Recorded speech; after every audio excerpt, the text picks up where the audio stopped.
Well, hey, everybody, and welcome to this midweek review with Mr. John. I am Mr. John. Have you ever noticed that there are things that can kind of keep us from really listening to those that are talking to us or teaching us or telling us things we should know?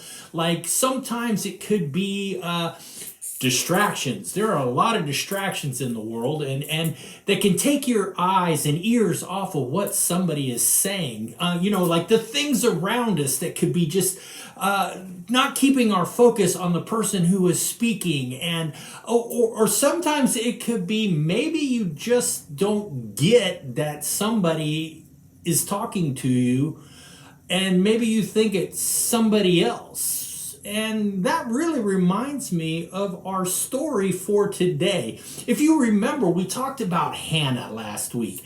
And Hannah had this situation where she couldn't have a baby, and she really got down on hands and knees, and she cried out to God, and she begged God that if she could have a baby, that she would give this baby to the temple. She would actually give this baby to God so he could grow up and be a servant of God, and that she would never even cut his hair. So she gets to meet the priest of the temple named Eli. And Eli, who heard her prayer, tells her to go out and just keep praying like she is and keep asking for God to help her, and hopefully God will help her. And guess what? 9 months later or so, she ends up having the baby we come to know as Samuel. And Samuel is in, now we know this, that she gave him to the temple after he was weaned. This was about the age of 3 to 5 years old. It's kind of where they get to be, they're not able to go out and get a job or anything, but they're able to eat and go to the restroom by them, you know what I'm saying? But anyway, they get to do all this stuff, and she gives him to the temple, and guess what? She had never put a razor to his hair. She had never cut any of his hair off. So he goes in and he's given to the priest. And it just blows me away. She prayed so hard for this baby, and she just willingly gives him to God, because she knew that she wouldn't have this baby if it wasn't for God.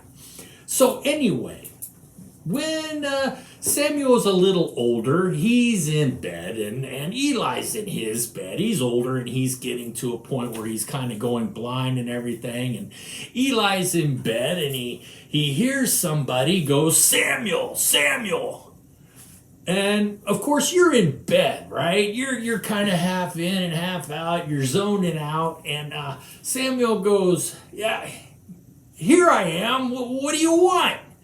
And he goes to Eli and asks him that. He thinks Eli's the one calling him. And Eli says, "Dude, wasn't me, man. Go back to bed. What's up with you?" So again, Samuel goes back to bed. And the second time, he's woken up by Samuel, Samuel. And he's sitting there, and he, again, goes to Eli and says, "Hey, Eli, man, what's up? What's up? You calling me. You what do you want? What do you want?" And Eli goes, "Dude, that's the second time you woke me up, man. Go back to bed. It's not me." Right? Now, Samuel goes to bed. He lays down in bed, and he sits there, and all of a sudden he dozes off. And again, a third time, "Samuel, Samuel." Samuel probably pops up out of bed, looks around, and goes to Eli again. "Hey, Eli, come on, man. What do you want? I'm here. What do you want? You wake me up once, I'm all right. Wake me up twice, I'm getting a little bugged. You wake me up the third time, I'm cranky, right? I ain't had coffee yet. I'm, just Eli says to Samuel, "Come on, go to bed." Oh, wait a minute. Eli, the light bulbs go off in his head, right? He starts to go, "Hey, if it's not me, maybe it's God calling out to Samuel." So Samuel or Eli does something smart and very wise in that, and he tells Eli, go back to bed. Hey, and if somebody calls out for you, said, here I am, God. What can I do for you? Right? So Eli goes back to bed, or Samuel goes back to bed. I'm sorry, Samuel goes back to bed, and he's laying there, and he probably dozes off again when Samuel. And instead of jumping up and running to Eli, he remembers what Eli said, and he goes, God, I'm here. What do you need me to do? And God lays out a plan for Samuel. How often do we kind of get distracted by things that may be around us while others are speaking to us? Or maybe it's we're half asleep and we just aren't paying much attention. You know, they're the things that kind of can keep us away from actually moving forward. When we're distracted by things that are around us that can keep our focus off of something, like if a teacher is drawing on the board and writing on the board and telling you how to do certain things of math or whatever, and you're sitting there and you're passing notes, or you're sitting there talking to your neighbor. Maybe you're doing pencil fighting. Hey, I don't know if you guys pencil fight. We used to pencil fight back in my day. But maybe you're doing something like that and you're totally distracted from what they're saying on the board.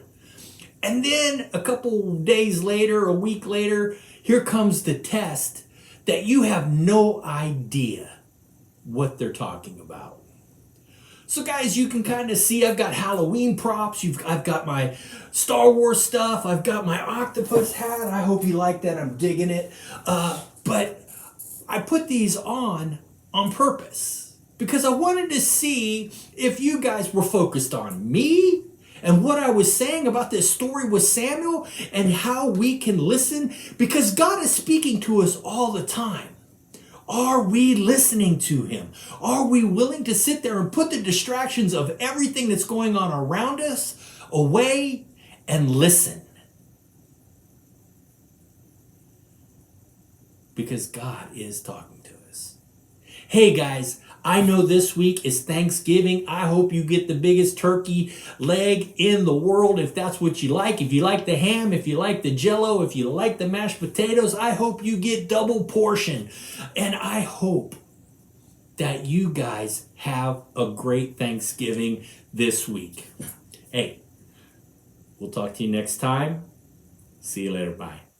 Our verse is, for we are God's handiwork, created in Christ Jesus to do good works, which God prepared in advance for us to do. Ephesians 2:10.